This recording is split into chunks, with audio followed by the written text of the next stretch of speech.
Hey guys, this is Dave. Today we're going to be checking out the Fiio Ft13. And this, of course, is the successor to the Ft1, but they've priced this quite a bit higher than the Ft1, and it's almost double the price at $299. And just to remind you, I really like the Ft1, especially its bass performance. Not to mention, for that $159 price point, it's built and designed really well, and it's got some great accessories as well. So it brings a lot to the table in terms of sheer value. So now we have the Ft13, and I guess the question is with that step up in price, is the price increase, is it justified? And does its sound performance and just the overall package offer that same level of value that the Ft1 does? Well, let's find out. We have a lot to talk about, so let's get started.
Okay, so again, they've priced this at $299, and in terms of accessories, this certainly does feel like an upgraded package over the Ft1 for several reasons. You've got this case here, and on the inside of the case, you can see that it's actually customized, and it's shaped to accommodate the actual shape of the headphones. So it should be just a little more protective, and the headphones shouldn't move around as much compared, again, with the original Ft1 case, which does not have that same type of contouring on the inside. Cable is also upgraded to a Furukawa copper cable, and it's modular as well, so you can swap between a 3.5, 4.4, plus they've also included an XLR adapter and a standard headphone adapter as well, a 6.35 adapter. And while the cable is a little on the thick side, there is no question that it just looks and feels more premium to me, and it's more appropriate for this price point. They've also included two pad options. You've got this leather pad. This is actually the one that comes stock on the headphones, and then we've also got these suede pads here as well. And I personally found these suede pads to be a little more comfortable, although there is a substantial difference in the overall bass presentation between the two pads, and I will talk more about that as we get further into the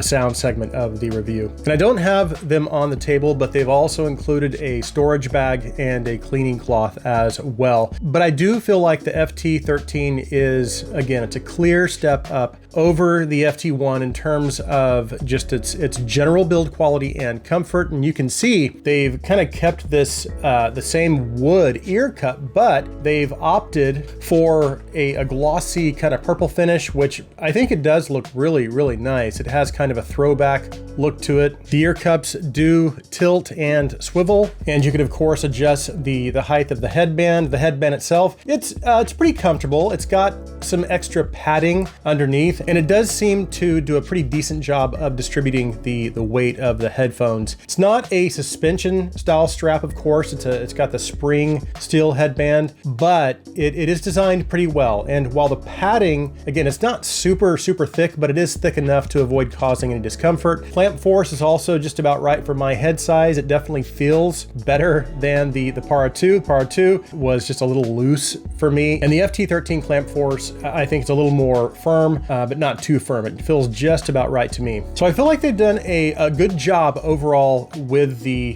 build quality, fit, comfort. With the suede pads, I did find that those helped increase the comfort levels even more, at least for me. As for the driver, they've gone with this does have a closed back design, and they're using a 60mm dynamic driver. And if you look at the driver itself, you can see it's also kind of a purplish color, which it does look nice because it kind of matches the outsides of the ear cups. I think the shiny metal grille looks pretty cool as well, with this kind of a flower pattern, I guess you'd call it. It has a 32 ohm impedance, and it's also pretty sensitive, so you're not really going to need much in terms of power output to drive these. And of course, I will talk more about that in the sound segment. Speaking of which, let's go ahead and move on to sound.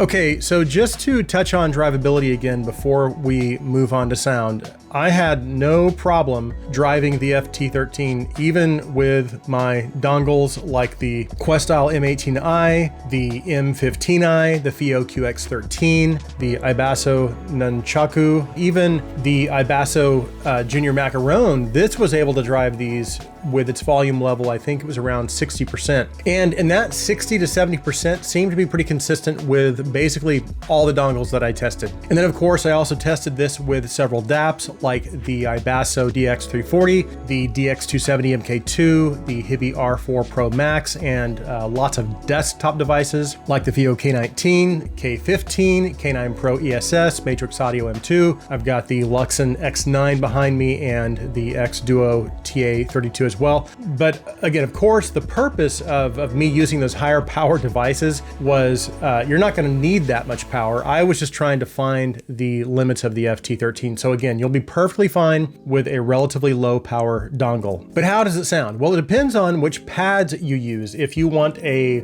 bassy, engaging, fun listening experience with more of a V-shaped signature, then the suede pads. And if you want a less bassy, more treble forward, but still pretty V-shaped presentation, then you'll want to go with the leather pads. And the thing is, for me, I felt pretty mixed about both, not because of the bass necessarily, but because of some treble issues that I ran into with both pads. And I will come back to that shortly, but the bottom line is that for me, I did have a little bit of a difficult time trying to make a connection with either of those presentations, because while I did feel like the suede pads offered an overall more balanced presentation than the leather pads, with the suede pads, the bass energy and treble energy was still just a little too much for me. And then with the leather pads, it did have less bass, even though the bass is still technically, it is kind of boosted and actually probably even closer to my preference. But then there was just too much treble energy. So it made it harder for me, again, to kind of settle into or find a connection with either presentation. So with the leather pads, again, my biggest issue was not so much the amount of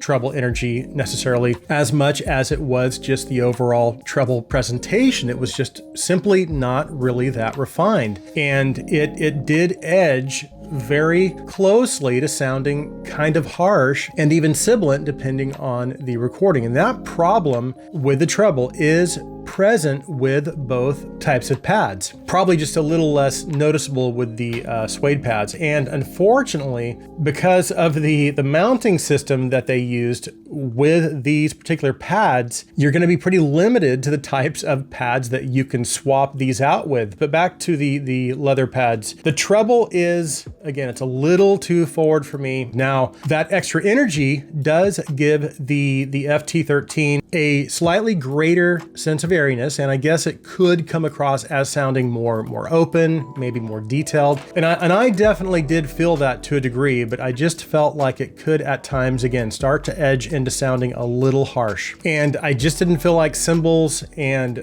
cymbal strikes sounded as natural as I would have liked them to sound. And of course, me being a drummer, that's really important to me. So you have a lot of energy up top, but a lot of that energy is confined or limited really just to the treble and upper treble. And interestingly, you do have a little bit of a dip around the ear gainer region, I think around 4K. And then you also have some quite a bit of energy around 3K that helps right before that 4K dip. And I know I'm working my way backwards, so hopefully this will make sense. But that ear gain dip does seem to affect vocal and instrument naturalness just a little, at least to my ears. And then when you combine that unnaturalness with some of the unnaturalness that I was getting in the treble, I just felt like it could at times take away from the overall listening experience for me. I do think the mid-range clarity is good though. Although as you move into the lower mids, I did pick up on just a little bit of bass bleed. So it's not bad, but it is noticeable. And again, I know I'm working my way backwards from the treble to the bass, but bear with me. Hopefully this will make sense in the end. So I did pick up on some bass bleed. That said, I do think that the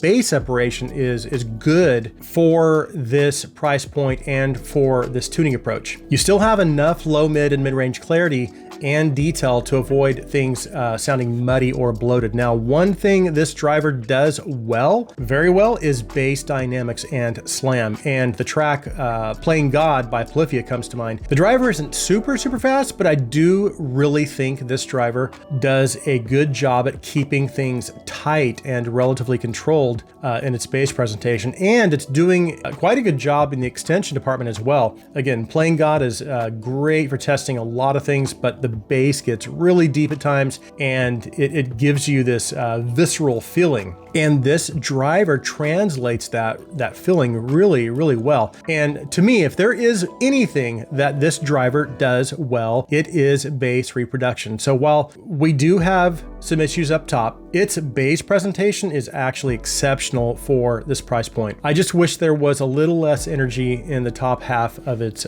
presentation with the leather pads. And again, swapping over to the suede pads does help balance everything out, again, by elevating the bass. But in order to, I think, to achieve that balance, I think they had to elevate it too much because there's just so much energy up top. Now, I do feel like the suede pads help reduce the likelihood of fatigue a little, and I didn't seem to notice the issue with the sibilance and some of that occasional harshness as often with the suede pads. But I'm torn because I actually think the overall bass presentation was a little better, a little more refined with the leather pads, but then it has the treble issues. So the suede pads help with the treble issues, but then we've just got too much bass, and the bass quality is actually still really good for this price point, even with the suede pads. But again, there's just so much of it. So I guess to try to summarize my experience with the Ft13, if there's one thing that I can say this does exceptionally well for this price point is its bass reproduction. It's very good. It's fast, it's dynamic,